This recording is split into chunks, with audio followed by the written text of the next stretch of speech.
Hey and good morning guys, it's 8 o'clock here. I thought I would start off doing my first video talking a little bit of my routines before I get to play to stay motivated, and then I'll do some live recording. I'd love to hear your comments on how you get prepared for your games and how you stay motivated. So first off, I start to reviewing my poker goals. Why do I do this? Why do I put the time into to study, to improve, to get through the variants? My purpose for it is to become a travel blogger, and also the challenge and the possibilities to get to know other people, and also the challenge to balance life, to find a passion in what you're doing. Then I like this one. The mental stuff. Think of the best that can happen. If you're gonna think of anything, why not expect the best? And also like this, work like you don't need money. Like that's how I want to feel. Like when you don't need money, you just focus on improving. You're doing it for the passion. Flow and state of life. Really important to have life outside poker.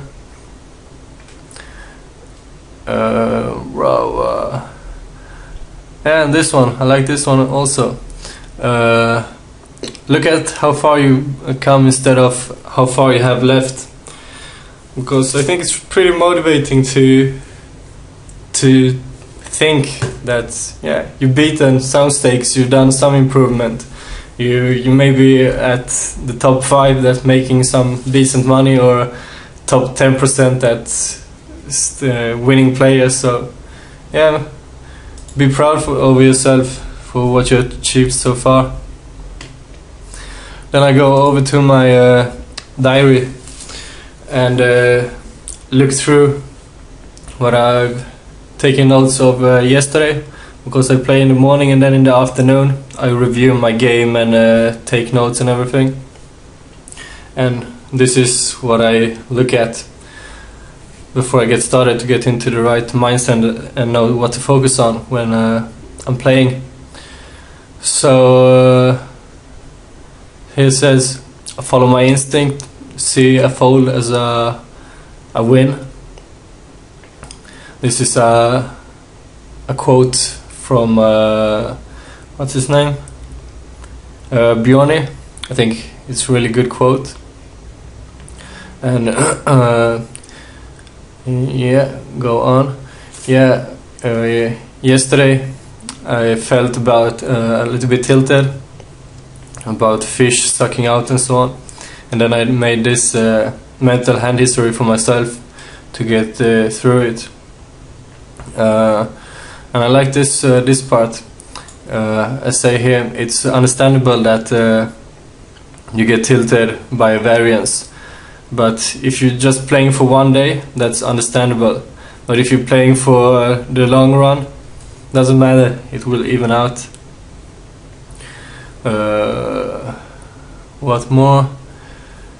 Don't jam light against fish. Fold when a fish bet.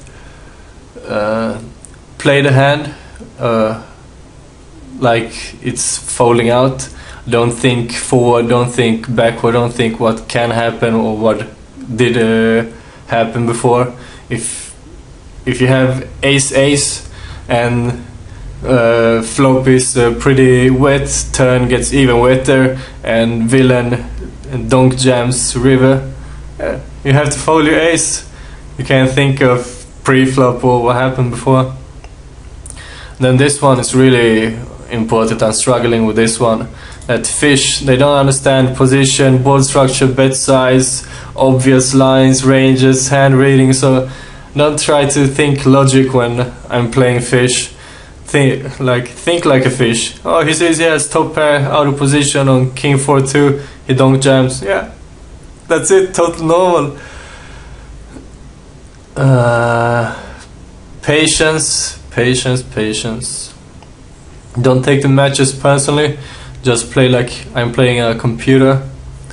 to don't get emotionally involved. And this is S1. This is after session 1, and this is what I learned from session 2. And here I single table the last part of it when I'm like most tired, and it went pretty well.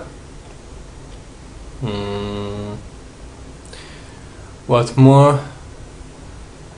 Like this one, use the playtime as a study session.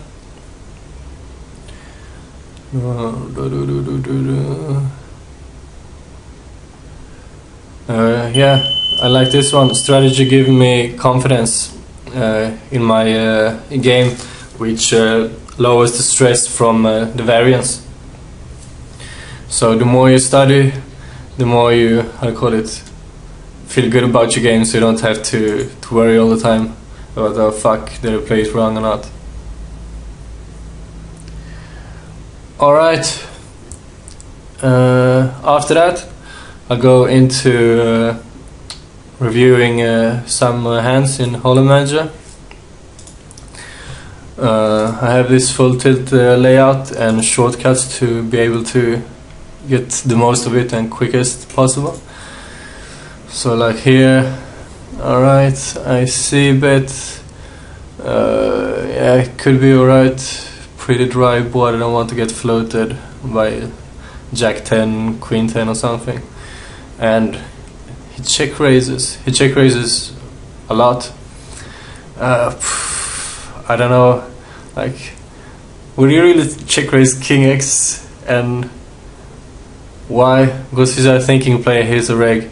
But also I thought of jamming over, but yeah, I'm not folding out, whereas on this size looks pretty committing. I can't flat either, so I can't remember really what I thought in game here. Alright, I think I could even make it bigger because it's so wet.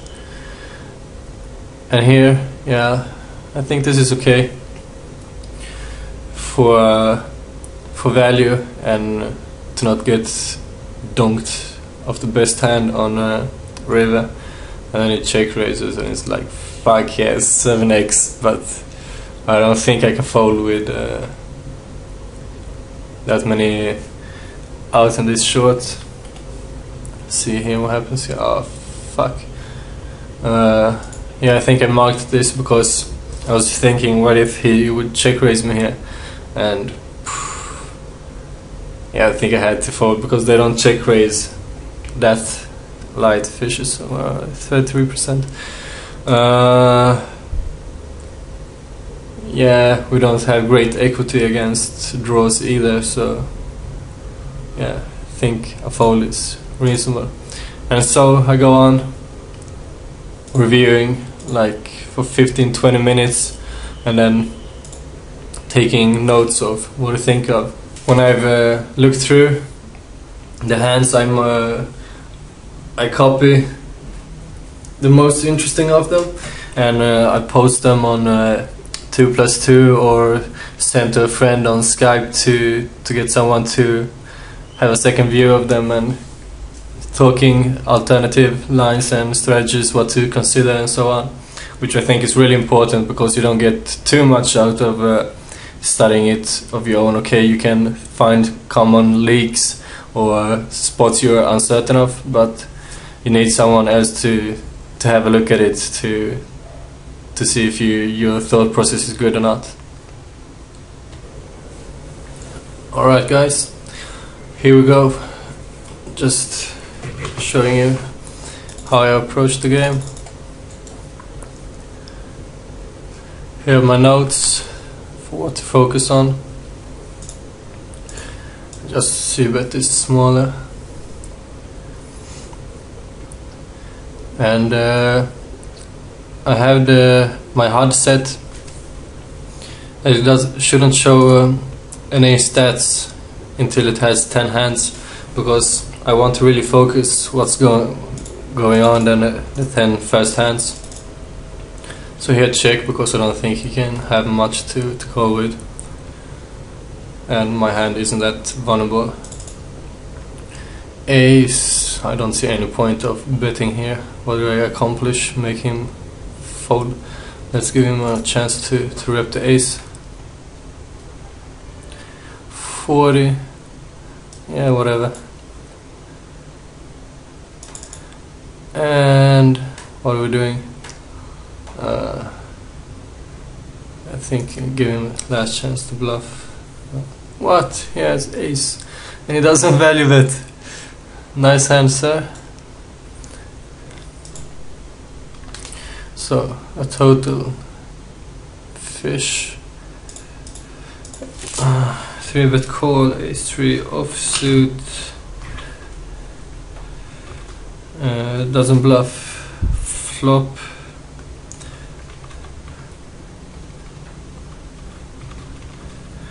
and gay bet turn with top pair. Oh, nice. And raise for protection and value.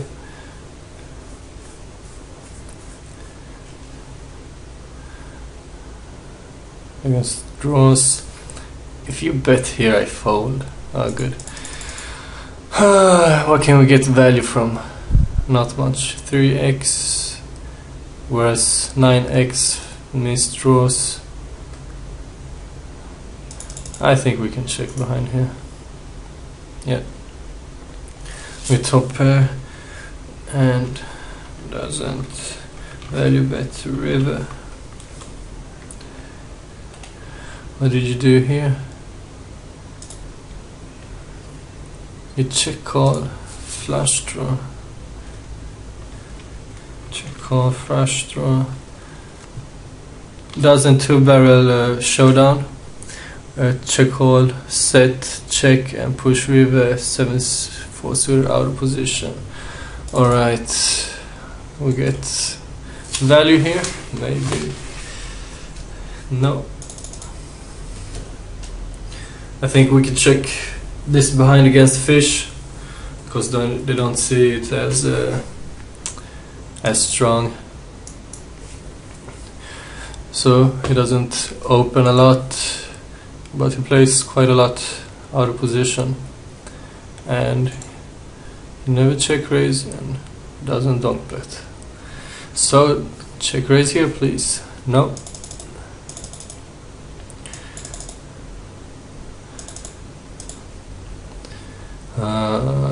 Yeah, I think we can check raise this one with backdoor, and he opens quite a lot and C bets a lot. I think 90 is enough. Sweet.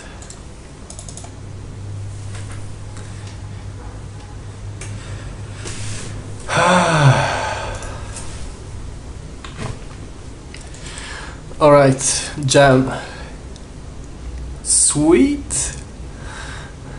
I think he's sitting next door. Let's see what this guy is about. Okay. Let him stab. The hand isn't vulnerable, so I'm gonna give him one more chance. And he checks down again. And now I hope he calls for a chop. Yeah, cool.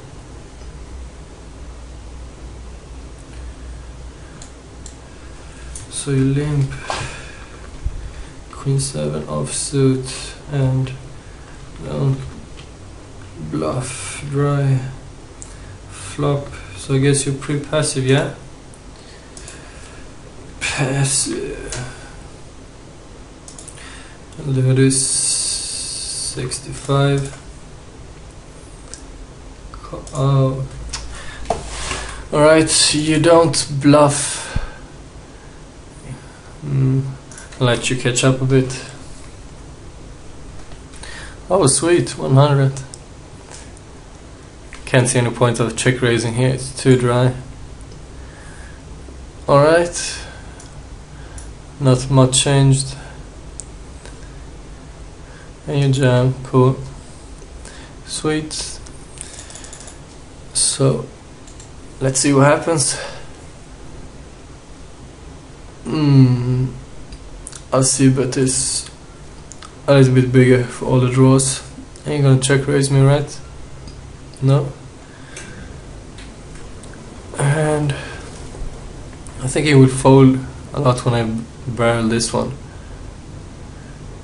At the same time, I don't want him to get priced in with his draws. I think I'm gonna give him a chance to bluff me off, or to bet the river now. And then you have maybe a 4 draw. Can I get value? If you check raise, I'm folding. Ace 5. Alright, interesting. Doesn't 3-bet. Ace 5 offsuit. 25 big blind, and you check call semi-wet flop with top pair. Right.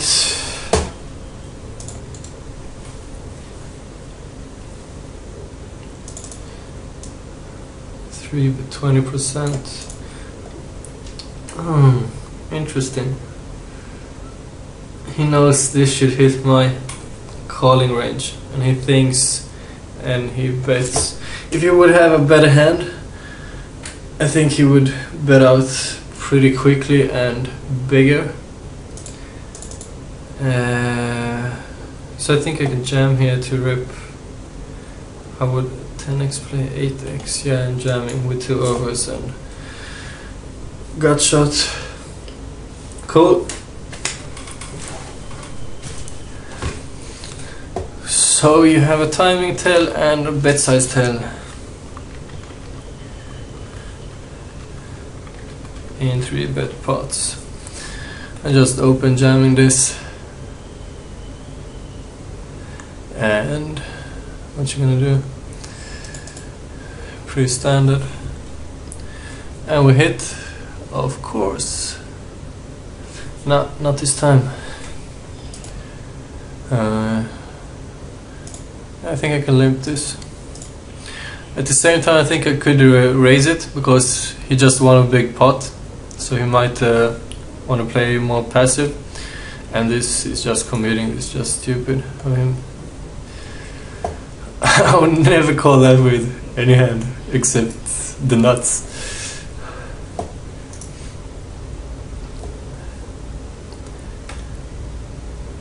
You're limping, I can't shove over you. And I can't dunk bet this with no equity. Are you checking? If you're checking, I'm stabbing 10. No. And yeah, I think I thought I could maybe induce. I would call this off, but I think it could look pretty strong as well. And here we have open end and 1 over, so I'm just see betting and calling if he jams. I thought I'm gonna jam over. I'm raising it. Maybe we better to just jam free. Limp fold, 11 big blind.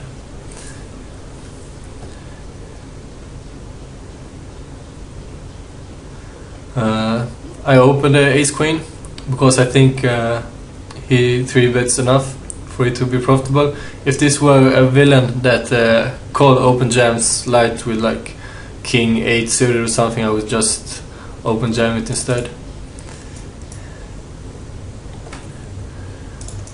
Alright, pretty standard, and now my computer tells me I need to stretch, so this is gonna be the last game. It's really good software. Tells me to stretch every half hour. It feels like it tells me every minute to stretch because time goes so quickly. But it's really good. I hate it when I need to do it, but it takes just 1 minute, and yeah, the feeling after is just great. So it's totally 2 minutes an hour for stretching, and I feel so fresh after just 1 minute stretching and just coming away from the computer. So definitely think it's something good to take into consideration. So he called my jam really light,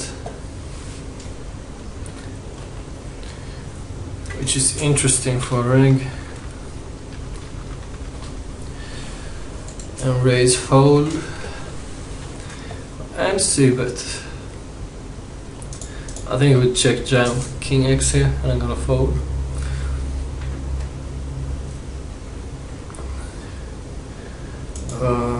This is a call at 8. It is. Sweet. And we're ahead. And we hit. And we win. Thank you guys. See you next time.